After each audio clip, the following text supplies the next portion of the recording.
High, আমি সৌভিক। এই ভিডিওতে কথা বলবো অ্যামাজন মিনি টিভির শো ইয়ে মেরি ফ্যামিলি তার সিজন 3, যেটা এখন অ্যামাজন মিনি টিভিতে একদম ফ্রিতেই স্ট্রিম হচ্ছে। তোমরা সবাই জানো যে এটাও হচ্ছে টিভিএফের একটা শো। তো কেমন হলো ইয়ে মেরি ফ্যামিলি সিজন 3 জানবো আমরা এই ভিডিওতে। তো দেখো, এই সিজনের মধ্যে কোনো নির্দিষ্ট গল্প বলে কিছু নেই। এখানে টোটাল 5খানা এপিসোড রয়েছে, যেখানে প্রতিটা এপিসোডের রান টাইম হচ্ছে 35 মিনিটস টু 40 মিনিটস। এবারে এখানে যেটা করেছে সেটা হচ্ছে যে এবারে এক একটা এপিসোড এক একটা টপিক নিয়ে ডিল করছে, এবং এই যে ফ্যামিলিটা, যেখানে একজন বাবা, একজন মা, একটি মেয়ে, তার একটি ভাই এবং ঠাকুমা রয়েছে, এরা এই টপিকগুলো কীভাবে ডিল করছে সেটা এখানে দেখানো হচ্ছে। এবার আমার কীরকম লাগলো, তো আমার কাছে প্রথম এপিসোডটা শুরুর দিকটা অতটা জমছিল না। আমার ফার্স্ট এপিসোডটা ডিসেন্ট লেগেছে, বাট বাকি যে 4টে এপিসোড সেটা কিন্তু আমার খুবই সুন্দর লেগেছে, খুব বিউটিফুল লেগেছে। তার কারণ হচ্ছে, প্রথম কথা হচ্ছে যে এখানে ড্রামা এবং ইমোশন খুব বিউটিফুলি ওয়ার্ক করে। টিভিএফ যেটা বরাবর করেছে সেটা এবারেও করেছে, সেটা হচ্ছে যে কিছু সুন্দর মুমেন্ট এখানে ডিজাইন করা হয়েছে, এবং এই যে এক একটা এপিসোড এক একটা টপিক নিয়ে ডিল করছে, এখানে কোন সময়ে কার প্রয়োজন হচ্ছে, একটা পরিবারে কার কী রোল থাকা উচিত, সেটাকে কিন্তু সুন্দর এখানে ডিল করেছে সেই বিষয়গুলোর সাথে।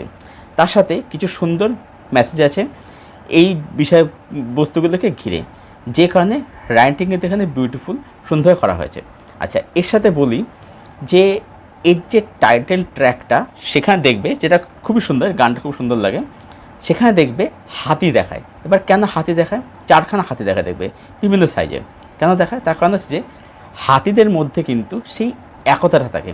তো এখানে হাতের চেয়ে মেটাফর, এবং এই হাতিদের মাধ্যমে এই একতাটা দেখা যে একটা পরিবারে কিন্তু অনেক কিছু হচ্ছে, মা আন্দোলন সব কিছু হচ্ছে, সেটা এখানে দেখানো হচ্ছে, কিন্তু দিনের শেষে যেন সবার সাথে মিলটা যেন হয়ে যায়, এটা কিন্তু এখানে দেখানো হচ্ছে।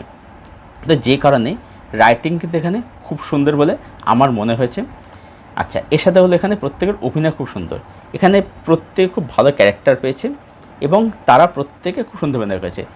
সেন্টুয়ের কাস্টিংটাই এখানে ক্যারি করেছে, যারা এখানে রয়েছে তাদের অভিনয় কিন্তু বেশ ভালো। সিজে প্রোডাকশন ভ্যালু অবশ্যই ভালো, বেশ ভালো। কালারের কাজ বলি, লাইটিংয়ের কাজ বলি, মেকিং বলি, সিনেমাটোগ্রাফি বলি, প্রোডাকশন ভ্যালু, সেগুলো কিন্তু অবশ্যই সিজটা দেখতে বেশ ঝাঁচক লাগে, বেশ কালারফুল লাগে আর কি। এবং to the point negative, sharp rating, যার ফলে কোথাও বড় হওয়ার জায়গা থাকে না। আর নেগেটিভ যদি বলবো যে হ্যাঁ, সামান্য জায়গাতে একটু স্ট্রেচ ফিল হতে পারে, তবে সেটা খুব সামান্য জায়গাতে অনেক আমার একটুখানি কোথাও কোথাও ফিল হচ্ছে, সেটা কোথাও একটু স্ট্রেচ হচ্ছে, এটা মনে হয়েছে আর কি। এমনি এডিটিং, শার্প এডিটিং আছে আর কি, ঠিক আছে, টু দ্য পয়েন্ট নাইটিভি চলে, কিন্তু এই কোথাও কোথাও একটু স্ট্রেচার বলে মনে হচ্ছে। আর ফার্স্ট এপিসোডে আমার কাছে অতটা যাবেনি, নেগেটিভ বলতে এটুকুই মনে হয়েছে আর কি।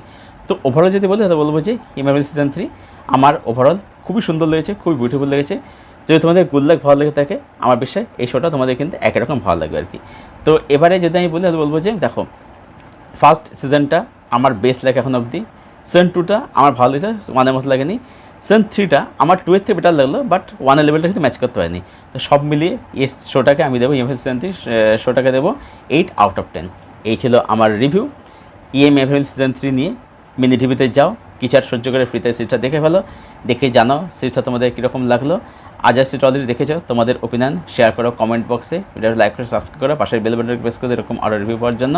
আর আমার সাথে জুড়তে চাইলে আমার ফেসবুক লিঙ্ক দেওয়া থেকে ডিসক্রিপশন, সেখান থেকে আমার সাথে জুড়তে হবে, সেখান থেকে ফ্রেন্ড হতে পারে। দেখা যাচ্ছে তোমার সাথে পরক্ষণ ভিডিওতে। Till then, tata.